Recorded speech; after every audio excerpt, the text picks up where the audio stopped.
So when we're thinking about planets, I mean, you're starting to see the intricacies and the sophistication of different layers and how they mix together and the psychology of a person. But it's not just the psychology, there's a spirit behind this as well. That's another story.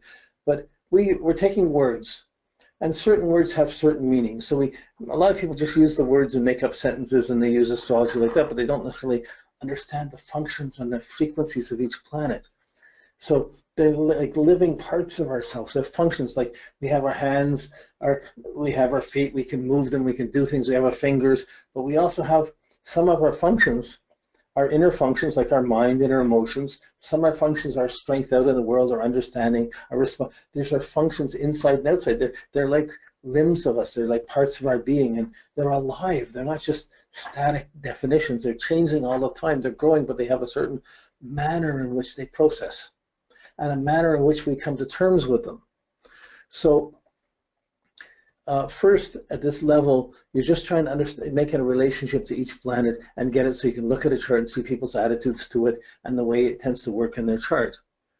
So this is the first 4 or 5 levels of my classes. You get to know the natal chart really well. Once you do that, then astrology is yours. The rest is repetitions of the same things over different periods of time. When we get into the timings, we begin to see when these things come up and how they develop, and we get a whole nother level of sophistication and really start to understand these planets much better. And then even when we get to the progressions, we're studying the inner attitudes. So the whole process of working through this is kind of like we're working through levels of consciousness and levels of development.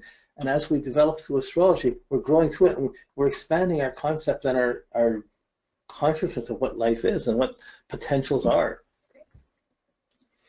So we're born with certain potentials, but how much of them we're going to, that's the blueprint of our chart, but how much of them we actually make happen and how far we're going to take it, that's a more mysterious commodity.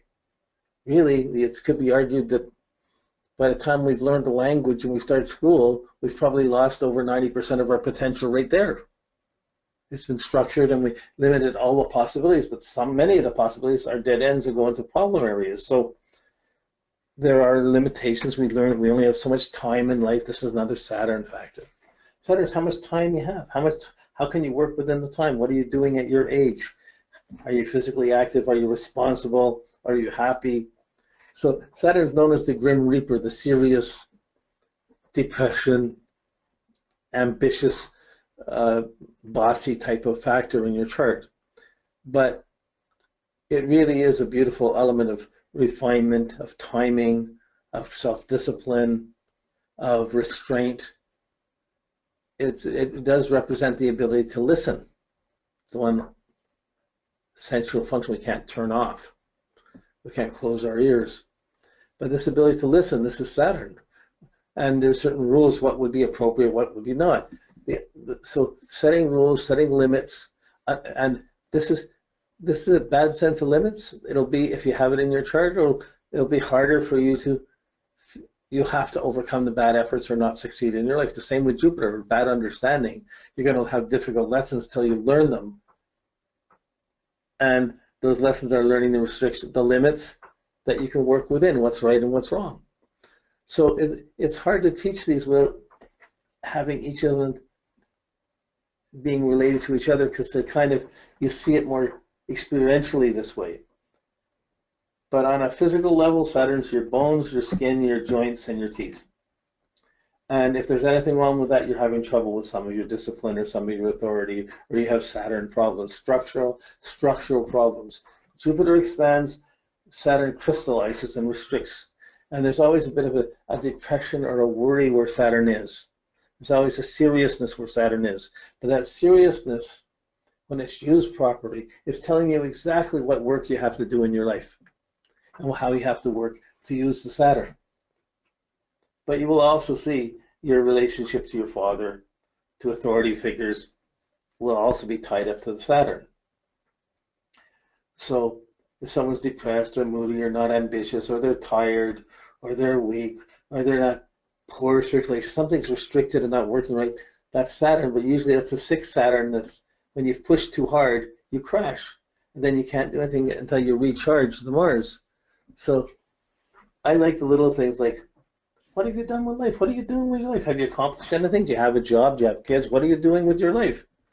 And if you're Saturn's, well, yeah, I'm working hard, but I got the kids, they're going to be in school, it's going to be that. If it's not working well, well, I don't know, I got a couple of days, I don't know how to deal with them, they're in trouble. Like, when they get in trouble, how do you deal with it? If you're a parent and you don't deal with the problem kids, you're going to have to deal with the police that have to, or the teachers or the police that deal with the problem kids. So it's still going to come around you in more complicated ways. So this point of achievement, of ambition, of self-discipline, of being prepared to work, being prepared, that's the key word for Saturn. It's how to use the energy you have. Using is a Saturn word, how to use it, but how to be prepared to use it, how to work at things, how to be disciplined, how to restrain and restrict yourself and hold back so that you can accomplish more. So this discipline, authority, respect, how do you deal with authority? How are you when you're in authority? How responsible, another key word for Saturn, how responsible can you be? Are you responsible? Can you relate to people who are responsible? Or are you fighting your Saturn? If you're fighting your Saturn, you're going to learn from the school hard knocks, and eventually you'll have to come back and face Saturn. So it's how old you are. It's the results of what you've accomplished or not accomplished. And it puts pauses and restraint in the whole system where there's need to wait. We got to take care of this. This has to be taken care of. So in this way, each planet, each different level, from the moon to Mercury to Venus to Mars, if you know psychology, you would have to call it Maslow's hierarchy of needs, expresses this perfectly. If you can't eat right, if you haven't had a good night's sleep and some good food, moon, you can't think right. Mercury, if you can't think right, how are you going to choose what you want? Venus, if you don't get what you want, you're not happy. How can you get your confidence? If you don't have your confidence, what are you going to do in the world? Mars, if you're doing things, then you can begin to learn what's right or wrong, or find teachers who show you or teach you better. And based on how much you get, then you can see how much you're prepared to work to what you can accomplish from it. So Saturn's normal, but it is a hierarchy of needs, and if the other things aren't working properly, Saturn's going to be struggling. But it's a very important factor in your chart, your ability for self-discipline, for honor, or where you have to work, where the difficulties come. But these are normal difficulties that you have to deal with. It's the other planets are more extreme factors, but Saturn's not an enemy. I mean, in music, perfect example. If you just think sound is music, anything can make music. That's sound, there's no end to it. It's when you put pauses between the notes and you stop it a little bit and you pause it. Those pauses, those Saturn pauses, make music. There's no music without restraint or without pauses. It's just making noise.